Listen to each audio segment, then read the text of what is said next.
Welcome to another broadcast of Majoring in the Majors on the Artist First Radio Network.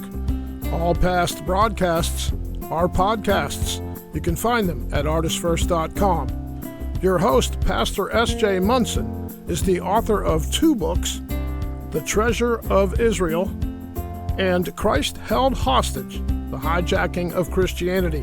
Find them wherever great books are sold. Now, here he is, your host, Pastor S.J. Munson. Hi, this is S.J. Munson, and welcome to Majoring in the Majors. The word megafire is a recently coined term for massive wildfires that behave in ways that would have seemed impossible only 20 years ago. Within that time, 18 of the largest wildfires in California history have occurred, burning through winter, exploding at night, destroying vast tracts of land and ancient trees like the sequoia that for thousands of years have been thought to be resistant to fire. The role of climate change in this crisis is undeniable, but there are also other cultural and historical factors that have brought us to this point. And here to talk about this is Jordan Thomas. He's an anthropologist and former Los Padres hotshot wildland firefighter. His work has appeared in publications including the Los Angeles Times, New York Times, and The Drift. And he's the author of the recently released book, When It All Burns, Fighting Fire in a Transformed World. Jordan Thomas, welcome, and thanks for being on the show. Thanks for having me on. Now, you've been a firefighter, but you're also an anthropologist. How did an anthropologist become a firefighter, or was it the other way around? Mm-hmm. It happened around the same time, actually. I moved to California right after the worst fire season in California's recorded history, which I don't even know if it's top 10 now. And so the place I moved, all of the mountains and hills around it were black from the fire, and the community was really traumatized. And I didn't have a job when I moved there, but I had a little bit of experience with forestry through some of the research I had done in the past. So I started talking to people in the Forest Service and hearing about wildland firefighting. And as soon as I started hearing about wildland firefighting, I started hearing about the hotshots, they're like the special forces of wildland firefighters. So I was extremely intrigued. I needed a job, and I started fighting wildfires about when I started talking to professors at the University of California in Santa Barbara as well. And I sort of realized that these two things could go together. By fighting wildfires, I could get as close as possible to this new type of fire that has emerged in the 21st century. And for me, as an anthropologist, getting as close as you can to something is the best way to understand it, to get as close as you can to whatever you're studying. So I proceeded with both in conjunction, trying to understand fires while also learning how to fight. Now, you've been a member of really elite, hardcore crew of very experienced firefighters, very dedicated and brave individuals called the Hot Shots. Can you tell us about them and who they are and what they're like? Yeah, so for most of my life, I had an image of firefighting as people carrying hoses, maybe riding fire engines, maybe with Dalmatians. And I carried that image with me when I moved to California. But when I showed up for training, I very quickly realized that this is not what wildland firefighters do. Because wildland firefighters are fighting fires out in the mountains, often far from any city or water source. So what they do is they remove fuel from the edge of the fire. And fuel isn't brush or trees or grass. And they do this using things like chainsaws, shovels, axes. And so you're essentially creating like a lasso of unburnable dirt around the wildfire so that the fire can't spread outside of it. So you're containing the fire. So what this means is that you have to have a really, really deep understanding of what fire is going to do in order to be able to survive so close to its edges, right? You can't work that close to fire without getting hurt if you don't understand fire to an incredible degree. And essentially what hotshots are is they are the best at that. They are the most elite wildland firefighters because of the knowledge of fire that they carry. That is what sets them apart. These sorts of fires, the best modern science cannot predict what these fires are going to do. There are people getting PhDs at many universities right now trying to make sense of this new era of fire. But hotshots' lives depend upon their ability to understand these things that science can't even understand right now, because they have to be able to navigate the edges in order to contain them and fight them and protect communities. So there's that component, the knowledge component, and that's paired with a really elite tactical athleticism, because these fires, the fires love intense, brutal terrain. They love steep mountains. They love thick brush. And so what hotshots are doing is they're essentially mountaineering with chainsaws to follow the edges of these fires and contain them in really intense terrain, often in triple-digit heat, often on the edge of really large flames, and in conditions that really these landscapes and nobody living in California has ever encountered before. And tell us about some of the fires that you fought and what makes them different from wildfires in the past, for example. Yeah, that's a really great question.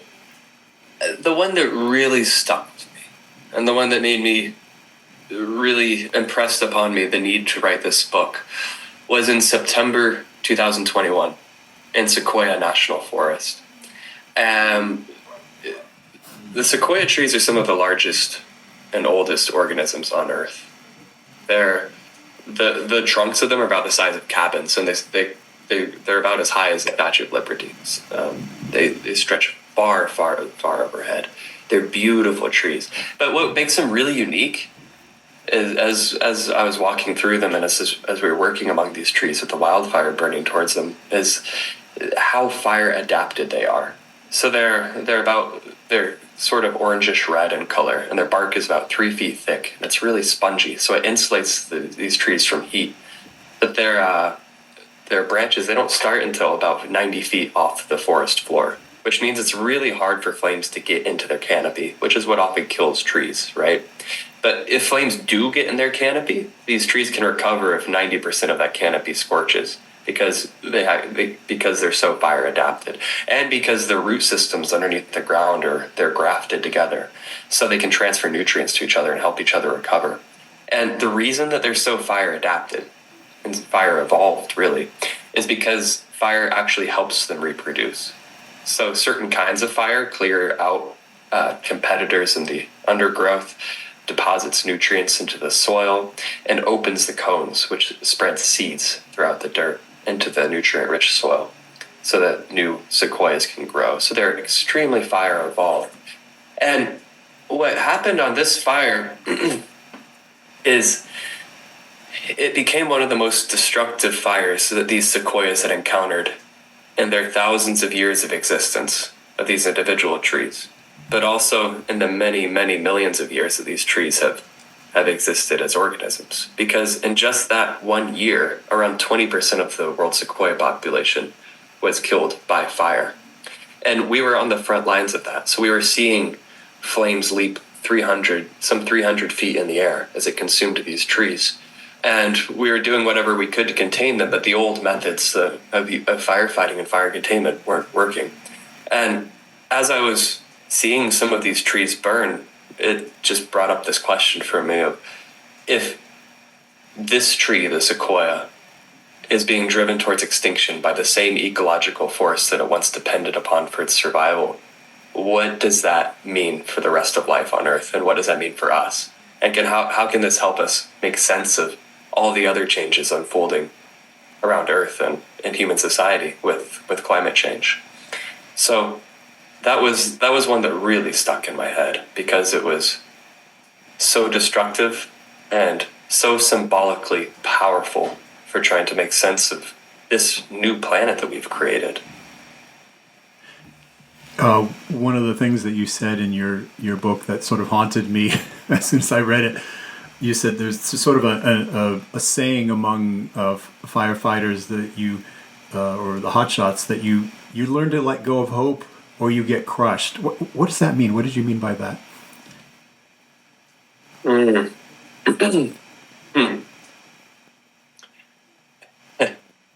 I think that's a reflection of some of the ethics that help get you through such a difficult job. So hotshots, as I mentioned, have really deep knowledge of fire. They're essentially tactical athletes with Olympic levels of stamina. They're also working from sun up to sundown in really intense conditions for about 14 days at a time. And then they sleep in the dirt on sleeping pads near the fire, wake up and do it again in really difficult conditions. So it's really a matter of sinking into the grind and not hoping for reprieve, because as soon as you start hoping for reprieve, it often gets yanked out. So if you think you're going to have a relaxing day, then the fire does something and you're back on its edge on a mountain slope cutting. And I think that I haven't reflected on that quote for a long time, so I'm actually really glad you brought it up, because there's that component to it. There's the outside component. It looks really grim. But I think also within that, there's a levity too, of a community of people all going through this together. And so while you might say that you let go of hope or you get crushed, many of these firefighters are not crushed. They're held up by their community, and they're held up by the group dynamic and the friendship and the camaraderie that they have while they're going through this. And I will say that some of the best times I've had in my life and some of the closest relationships I've ever had with other men have been from that time on the crew. And it's something that is really difficult to encounter and experience in modern society, I think, where more and more people are alienated from one another. So to have that sense of community pairs with the idea of letting go of hope, which I think that ethic is really just a function of the brutality of the job.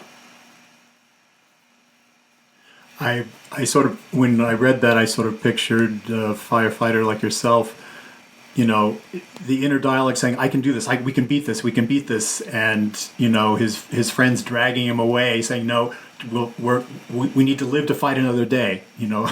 Let the fire have its way right now, but, you know, we need to be alive to fight it tomorrow. So is that part of that? I think a major part of being on a hotshot crew with these types of firefighters is learning when to let a fire go, learning when it's time to back off, and remembering that there is nothing out there that you're going to protect that's worth human life, whether it's a sequoia tree or a house or other forms of property. The only thing would be another human life. And so that's a difficult thing. It's a difficult thing when you're so committed to a mission, when you've put so many weeks of work into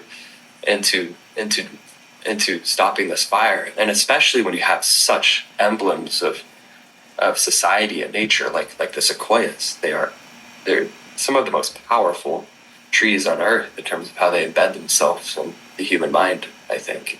And so there are all of these pressures telling you to not let a fire go a lot of the time, to just keep fighting it.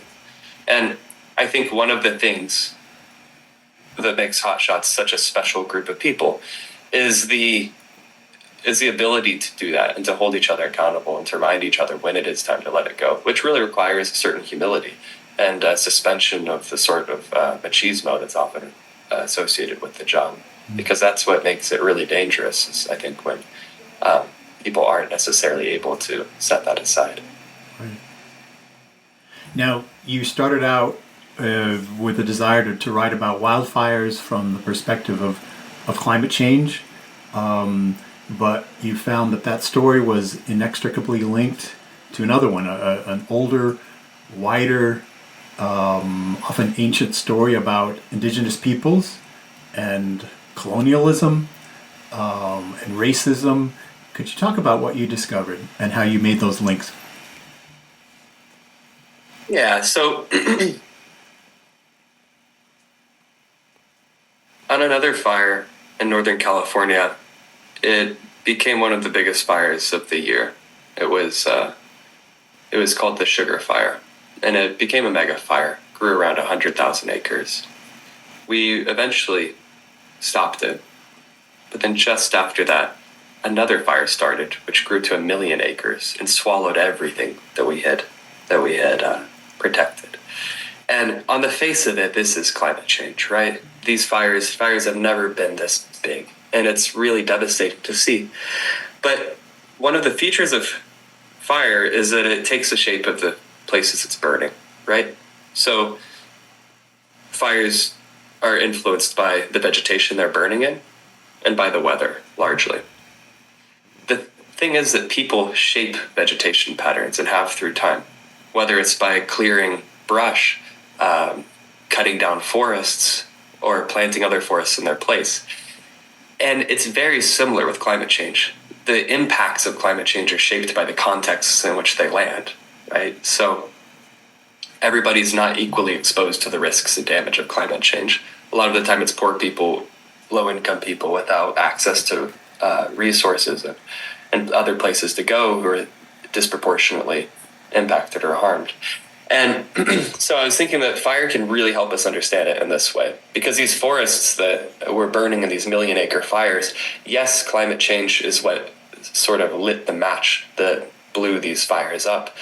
But the context and the conditions for these fires to burn so violently had been shaped for several hundred years of mismanagement and policies that really began with the first European settlement of California, and then were exacerbated when the United States took over California, and have continued through market-based forest policy, which created very unhealthy forests, which climate change, of course, is now, again, blowing up. So these are all different steps of the historical processes that make some places more vulnerable to climate change than others, and make some impacts of climate change, like megafires, so violent. So, but the thing is, I think these two things are often pitted against each other. The context versus climate change, forest management or climate change. Is it one or the other?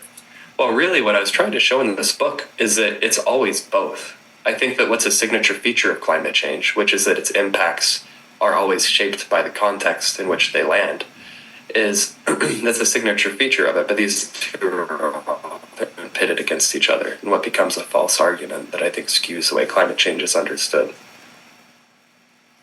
One of the things that I really admired in your book, and one of the things I think it makes it so engaging, is that you tell your own story of becoming a firefighter, your training, the relationships among your fellow hotshots, and the fires that you worked on.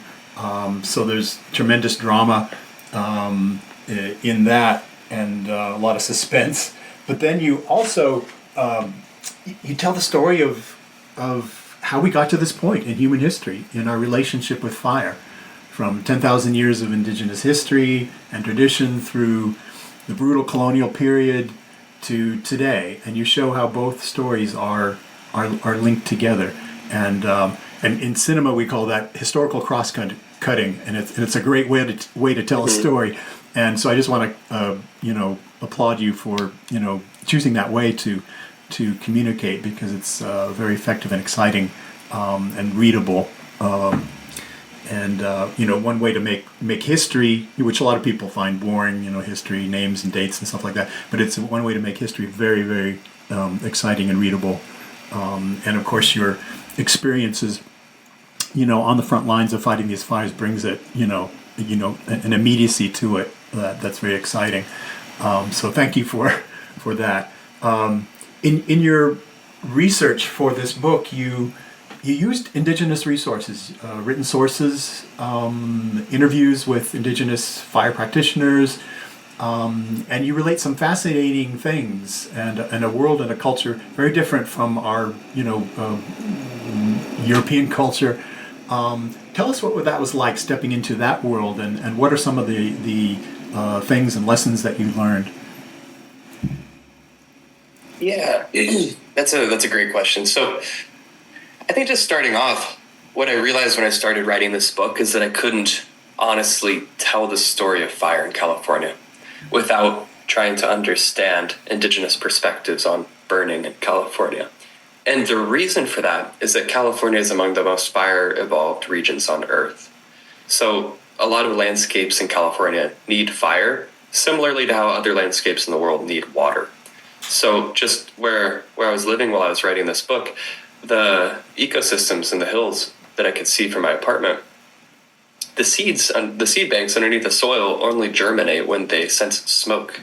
So smoke actually triggers their germination, because that brush ignites so intensely that it clears everything. It deposits all of the nutrients into the soil and then helps the next generation grow. And that's in cycles of 40 to 90 years or so. So anything sooner than that, then the seed bank hasn't been established. And that's one ecosystem in a region that's among the most biodiverse in the world, right? So each type of ecosystem needs a certain kind of fire. Where I live, within an hour bike ride, I can go through 5 different fire-adapted ecosystems. Now, another thing that makes California really unique, so it's among the most fire-evolved regions on Earth. It's also one of the regions on Earth it's more adapted to human burning techniques than to natural ignitions. So indigenous people have been living in California for over 10,000 years. It's one of the first places where people settled when they were traveling down the coast of the Americas. And as soon as people started settling in California, they realized that these are really fire-adapted ecosystems, and they started using fire to shape these ecosystems to their needs. To the extent to which, after around 10,000 years, over the course of that time, people had so significantly enhanced and adapted the biological diversity of California that it would be really impossible to understand any of the landscapes in California at the time of European arrival without accounting for the ways in which indigenous people were shaping those landscapes with fire. So they would do everything from burning underneath oak trees to purge pests, to encouraging certain roots that are also fire adapted that then you can pound and sprinkle in the water to paralyze fish so you can harvest the fish. Even as much as a form of like geoengineering, you could call it, where people would burn at the high elevations in the mountains to clear the vegetation so you get a thicker snowpack so that the snow would melt more slowly in the spring and throughout the summer, so you would have more sustained water sources. So this is just a couple examples for how fire was really a part of every different part of the ecosystems of California and every different part of the economic systems of indigenous people at the time of European arrival. So one of the very first laws passed by the Spanish when they arrived was the criminalization of fire use by indigenous people, because this was one of the most fundamental ways that they could start subjugating indigenous people, because it's a way of undercutting their economic systems. So this is all the context for why I felt like I did need to draw from indigenous sources and interview indigenous people, but also, more importantly, get out in the field with indigenous people after I was a firefighter and work with people and try to understand some of these burn techniques. So there's a major effort in California at the moment to try to return the sorts of fires that California's ecosystems are adapted to these landscapes.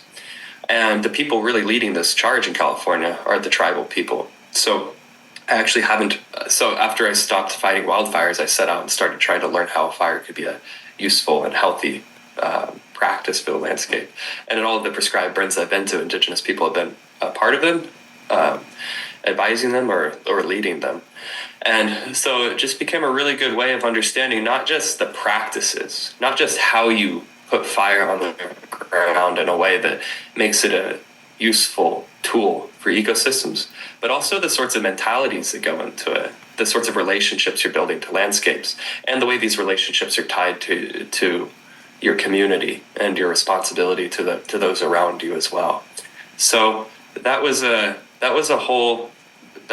major part of the journey of this book. In addition to fighting fires, is learning how to live with fires. And the indigenous people I worked with in California contributed to that in a really gracious and in a really gracious way. You write about how when Europeans first came to this land, the New World, as we called it, that they described it as an untouched landscape, sort of a new Eden, as if newly created, when actually all the lush vegetation and the abundant fruited plains and forests filled with game were a result of perhaps tens of thousands of years of careful management by indigenous inhabitants. And fire was a means of shaping that landscape. You quote one anthropologist as saying, the people of the coast of California used fire as effectively as Europeans used plows. And they were able to support, large populations up to 500,000 people in some places. Could you talk about that? Yeah, so this is a really important foundation for one of the premises of the book, which is that these disasters we're facing now are not natural disasters.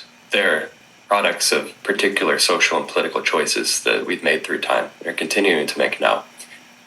And so part of that is just understanding that we have, I think, a tendency in European and the Euro-American cultures to really romanticize this idea of nature or untouched wilderness as this sort of Garden of Eden you can go outdoors and encounter, right? That humans could only harm. And when Europeans arrived in California, this was largely the lens through which they saw the landscapes was nature, wilderness, untouched. While in fact, as we were just discussing, these were landscapes that had been actively shaped and tended for over 10,000 years, in which you really couldn't understand apart from indigenous practices in these landscapes. The ethnobotanist Robin Wall-Kimmerer, I think she says it really beautifully, where she describes fire as a paintbrush for the landscape. So you paint it in a certain way here at a certain time, and you get berries. You paint it over in this way, in a certain way, and you create a meadow for elk.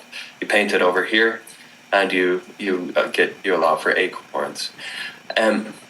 So just taking this framework and understanding that these landscapes were artifacts, they were cultural products, they were part of relationships with indigenous people, is the polar opposite viewpoint of how Europeans viewed these landscapes at the time of arrival.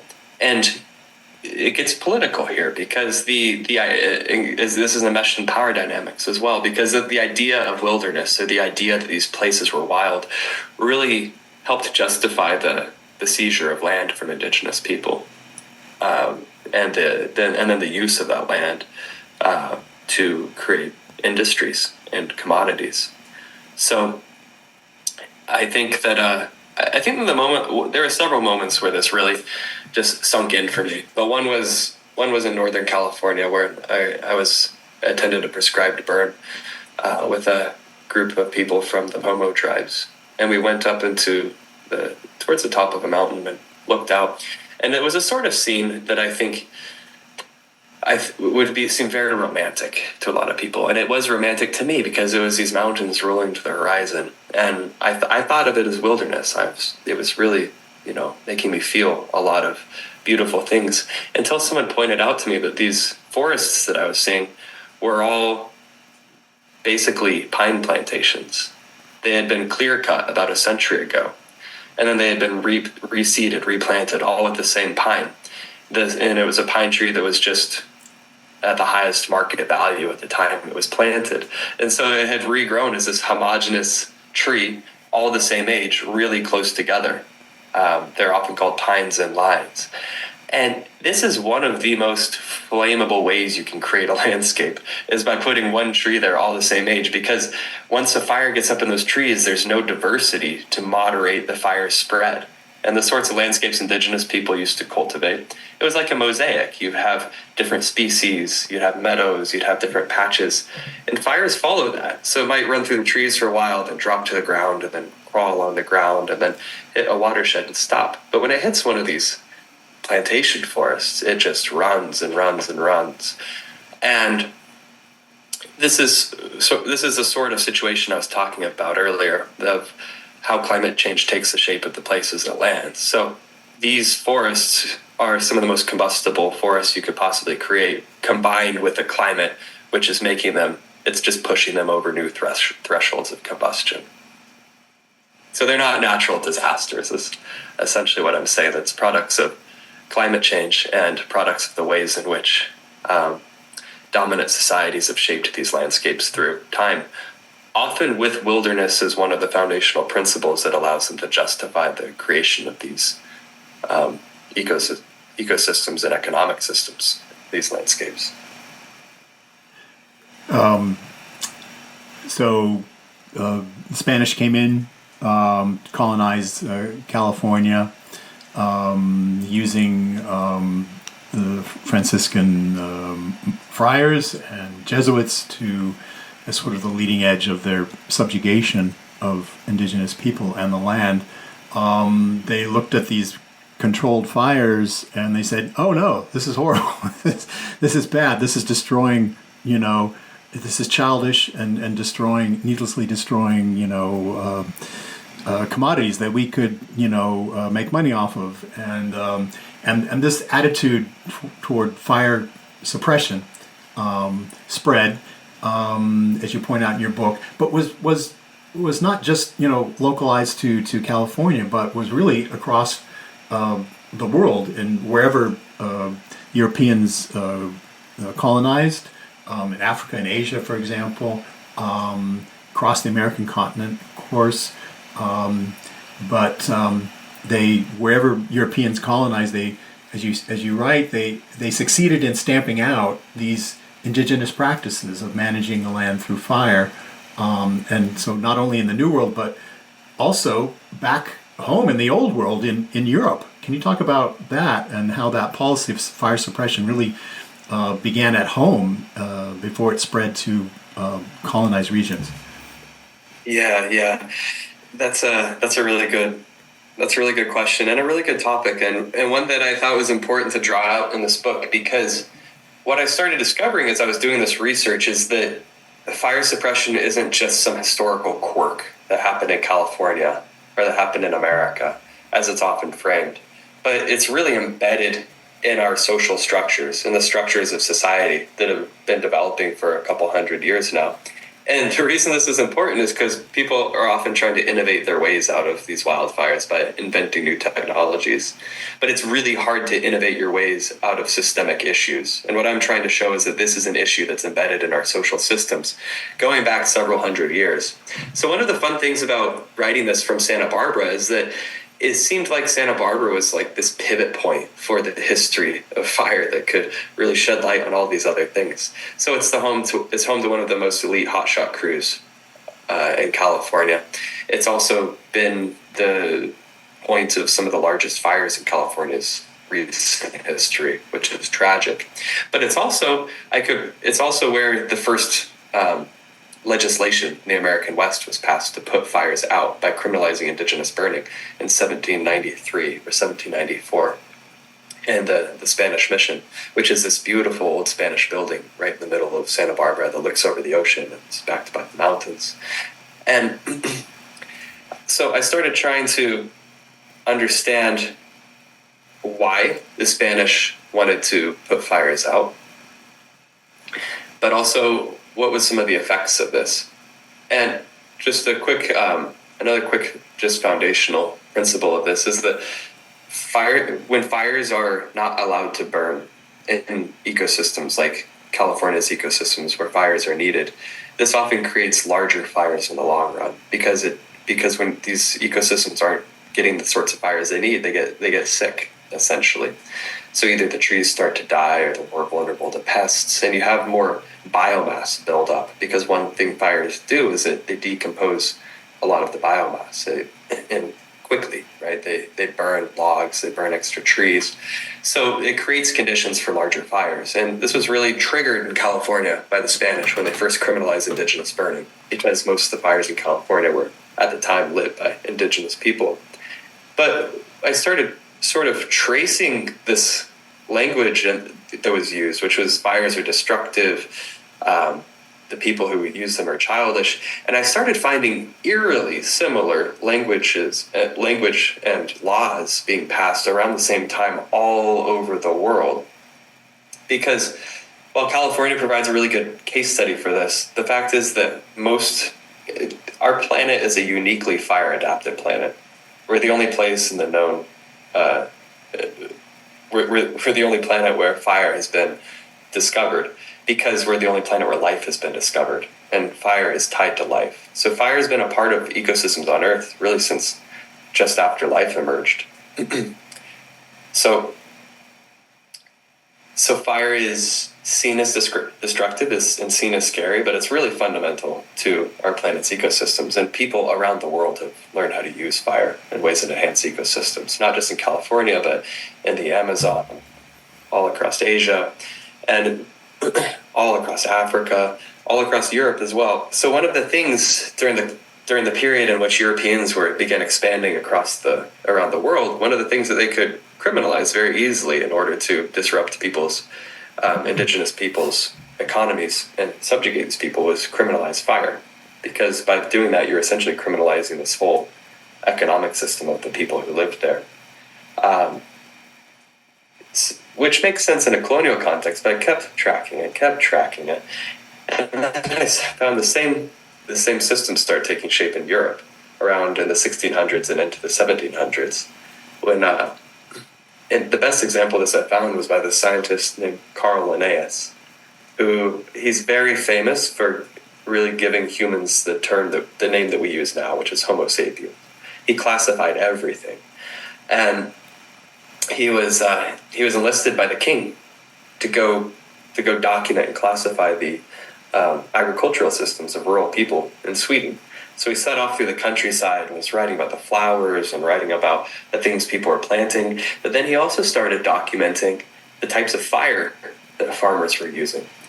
And he started interviewing the farmers, and he had enormous admiration for the skills and the knowledge that they had to be able to light fires in ways that enriched soil. And he wrote that the soil would be essentially sand if these people were not allowed to burn, and that they would go hungry.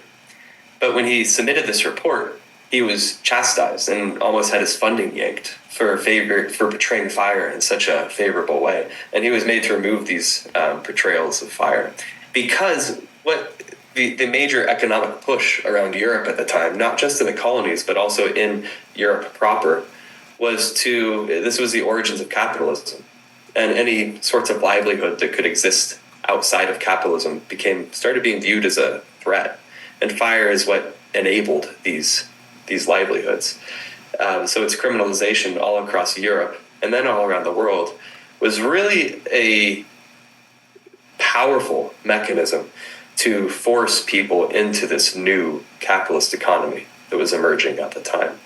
So again, I'm not making a normative claim about whether capitalism is good or bad, whether we should have it or shouldn't, but I just think it's really important to emphasize that fire suppression is embedded in the foundations of our capitalist economy, because this means that if we want to get a hold of these megafires, we really have to address some fundamental parts of the social systems that we live in, because it's been a part of these social systems since their origins. Just to quote a little bit from your book on that topic, you say that the era of fire suppression, which is what you've been talking about, 16th century and 17th century, did not begin in a war on fire per se, but as a war against any life that could exist apart from modern capitalism. Really succinct way of putting it. I thank you for bringing that out. So I hate to cut it short here, but we need to cut to the chase. Here we are, instead of using fire in controlled ways to benefit nature and humanity, we find ourselves at war with nature, and fire is now the enemy and threatens civilization across the globe. What can be done? What are the answers, or are there any, and is there reason for hope? Yeah, that's a great question. So the funny thing is that we know what we need to do. And it's actually quite simple, because it's only two things that have to go in tandem with each other. We need to phase out of fossil fuels on scientific timelines. And we also need to start applying more fires to our landscapes. One is climate change mitigation, one is climate change adaptation, and we have to be doing the two together. And I think that the first one's just really important to stay attached to, because there really is no adaptive mechanism. There is no forest management technique. There is no burn technique that will work if we continue emitting carbon at our current rate. So oftentimes forest management or prescribed burning can be presented as a reason why we can continue using fossil fuels. And So I think it's just important to hold those two together. The second thing that we can do is work to get more prescribed fire on the ground. And you asked about hope. So I'm not one to answer that, but I can tell you what people I've worked with and interviewed in the process of this book, how they feel about it on these prescribed burns. And, well, part of the reason I started doing prescribed burns was I was looking for hope myself after a season on the edges of some of the most destructive fires in California's history, seeing the sequoias burn and just that embodied intensity of this work and the sort of traumatic relationship you build with fire and with landscapes as you're going through that. Prescribed burns are sort of a way to help mend that. And as I was talking to people on these burns in Northern California about their relationship to hope amidst these fires and amidst climate change, I learned some really interesting and nuanced things in terms of many people I spoke to didn't hope that the returning good fire to landscapes would solve any of the major climate problems. It wouldn't stop species from going extinct around the world. It wouldn't stop widespread displacement of human populations. But one thing that it does do is it helps you build a relationship to the landscape that you live in and to the ecosystems that you live in. Because in order to burn the right way, you have to pay attention. You have to pay attention to what the plants need, how they respond to fire. But you also have to pay attention to the social relationships of the community that you're in too. And so you build a relationship with the landscape, but you also build a relationship with other people you're living around in order to do this. Whether to collaborate with them to put fire on the ground, or to make sure that it's okay and they're comfortable with what you're doing. And this builds unlikely alliances. So in Northern California, I was working with people in the U.S. Forest Service, with indigenous tribes, with firefighters, with conservationists. And these are all people who have not historically seen eye to eye. There's a really fraught relationship between especially the U.S. Forest Service and America's tribal people. But this fire kind of became a space for people to come together and repair some of these relationships around shared values and discussion. And again, if you just can imagine the environment this is happening in, around 97% of that national forest had burned over the past couple of years. So you're surrounded by mountains that are basically covered in black matchsticks, and which seems really dystopian, right? But there was incredible hope there. Because, again, if we just root this in history, we can see that this wasn't a natural disaster, and these weren't natural forests. The indigenous people of the area, the Pomo people, one of them described these forests as genocide forests to me, because they were forests that were planted during the attempted genocide of California's indigenous people. Or that's what made it possible for corporations to then seize these mountains and plant the plantations. So when they saw them burn, it was also sort of created a hope that these forests and these ecosystems could be cultivated into the future alongside fire instead of with fire excluded. And that through these relationships with people and fire and the community, it could make something better, even as in the big picture things are getting far more grim. So I do encourage anybody living in California, but also really all across the United States, to see if there's a prescribed burn association in your area. Because as I've mentioned before, California provides a really poignant case study for this, but these histories are widespread. Fire has widespread uses. And I recently discovered that there's a prescribed burn association in northeast Kansas, where I grew up near my home. I didn't even know that this was a fire-adapted area. So I think that it can be an excellent way to build the sorts of relationships that can seed hope and can also facilitate action. And all of this can happen around attempts to bring good fire back to landscapes. Well, we've been talking with Jordan Thomas, anthropologist and a former firefighter, who is the author of When It All Burns: Fighting Fire in a Transformed World. Now, people can get your book off of Amazon. Any other websites you recommend, or? Yeah, you can go to whenitallburns.com, and on that website there's several different options. I always encourage people to find their local bookstore if possible. And we'll put that website on our webpage. And I want to thank you so much for all that you shared. Great interview, and God bless you in your journey and your very important work. I was honored to be on here, SJ. Thank you so much for having me on and for the work that you do. And this is S.J. Munson, thanking you for tuning in, and we're signing off.